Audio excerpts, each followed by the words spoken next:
আসসালামু আলাইকুম। আমি ফালতু সাংবাদিক। ভাই ভাই মরা গরু ছাগলের গু মুত ওই যে মানুষের গু মুত সব কিন্তু আমাদের এই টলবল খাল থেকে ভেসে যায়। আপনারা সবাই দেখেন। আবারও না বললেই নয়, আমাদের দরিদ্র বাড়ি সর্দার বাড়ি। এখানে আকাশে একটু বৃষ্টি পড়লে উঠানে পানির সাগর হয়ে যায়, যেই পানিতে বড় বড় জাহাজ চলাচল করতে পারে। এবং আমাদের এই বাড়ির পানি নামার মতো কোনো জায়গা নাই। এই জন্য আমি সরকারের কাছে আবেদন করতে আছি আমাদের বাড়ির পানি নামার জন্য একটা ব্যবস্থা করে দেওয়ার জন্য। আবারও না আসলেই নয়, আমাদের দরিদ্রপুর ইউনিয়ন রানাপয়সা ইউনিয়ন, এখানে আকাশে বাতাস উঠলে খালের পানি টলবল, তেমনি ভাবে আকাশে ওইলো যাইয়া আকাশে বাতাস উঠলে আকাশের পানি টলবল। ঠিক তেমনি ভাবে আমাদের এই দরিদ্রপুর ইউনিয়নে যত আকাশ আছে, যত খাল আছে, সকল কিছুই টলবল।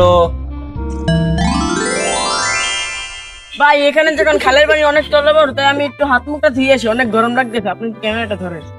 দাও। তো দর্শক, আবারও না বললেই নয়, আমাদের এখানে যখন আকাশে সূর্য ওঠে তখন আকাশ এবং পানি দুটোটাই টলবল করে। আর একটা কথা না বললেই নয়, আমাদের দরিদ্রপুর ইউনিয়ন রানাপয়সা ইউনিয়ন ওইলে যাইয়া যত এখানের হাঁস মুরা মরা গরু ছাগলের গু মুত ওই যে মানুষের গু মুত সব কিন্তু আমাদের এই টলবল খাল থেকে ভেসে যায়। আপনারা সবাই দেখেন।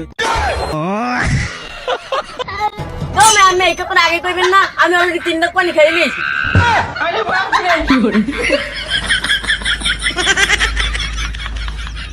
তো দর্শক, আমার লগের এই ক্যামেরাম্যান অলরেডি 3 ডক পানি খাইয়ে লাইছে দরিদ্রপুর ইউনিয়নের খালে। আপনি আগে কইবেন না, আমি 3 ডক পানি খাই নিয়েছি। দেন ক্যামেরা দেন। আচ্ছা, তুমি ক্যামেরা ধরো তাইলে আবার। আরে না, এই জায়গা আর ভিডিও করতে হবে, এই জায়গা দুর্গন্ধ ছড়াই গেছে। চলেন আরেকখানে যাই। আরেকখান যাবে। আচ্ছা তো চলো, ওদিক লোক। আসসালামু আলাইকুম, আমি ফালতু সাংবাদিক। তো আমরা আবারও চলে আসলাম আমাদের দরিদ্রপুর রানাপয়সা ইউনিয়নের একটি জায়গায়। তো আমাদের চারপাশে যত বাড়িঘর দেখতে পাচ্ছেন আপনারা, এসব বাড়িঘরে কারো লেফটিন হাগার কোনো জায়গা নাই। এই জন্য তারা বেছে নিয়েছে এরকম খোলাবেলা মাঠ। এই জন্য তারা সুন্দর সুন্দর মাঠে হাগে। এই জন্য তাদের জন্য আছে আমাদের দরিদ্রপুর ইউনিয়ন রানাপয়সার একটি সুন্দর একটি মাঠ। তো আমাদের সঙ্গেই থাকুন, আমরা আপনাদের মাঠটি ঘুরিয়ে ঘুরিয়ে দেখাচ্ছি। চলুন। তো আর একটা কথা না বললেই নয়, আমাদের এই মাঠে ঘাটে হাগে তারাই যাদের অনেক পাতলা পায়খানা হয়। তো আমি সরকারের কাছে আবেদন করব আমাদের দরিদ্রপুর ইউনিয়ন রানাপয়সা এখানে সকলের বাড়ি বাড়ি বাথরুম টয়লেট করে দেওয়ার জন্য। ভাই ভাই তো দর্শক, ওই যে এক লোক হাগু করতে আছে, আমরা তার কাছে গিয়ে জিজ্ঞাসা করব তাকে তার হাগু কষা নাকি হালকা। তো সবাই আমাদের সঙ্গে আসুন। তো দর্শক, সবাই আমাদের সঙ্গে আসুন। তো আমরা এই ভাইকে এখন জিজ্ঞাসা করব তার হাগু কষা নাকি হালকা। তুমি ক্যামেরা তার দিক দরকার দেখ। এই যে ভাই, আপনার হাগু কি কষা নাকি হালকা?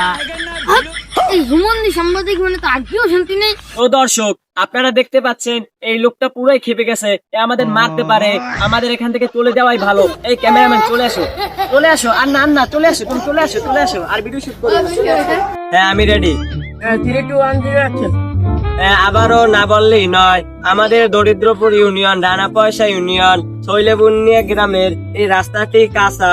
আমরা সরকারের কাছে আবেদন করব আমাদের এই রাস্তাটি পাকা করে দেওয়ার জন্য। তো আমি সরকারের কাছে বিশেষভাবে অনুরোধ করছি আমাদের এই রাস্তাটি পাকা করে দেওয়ার জন্য।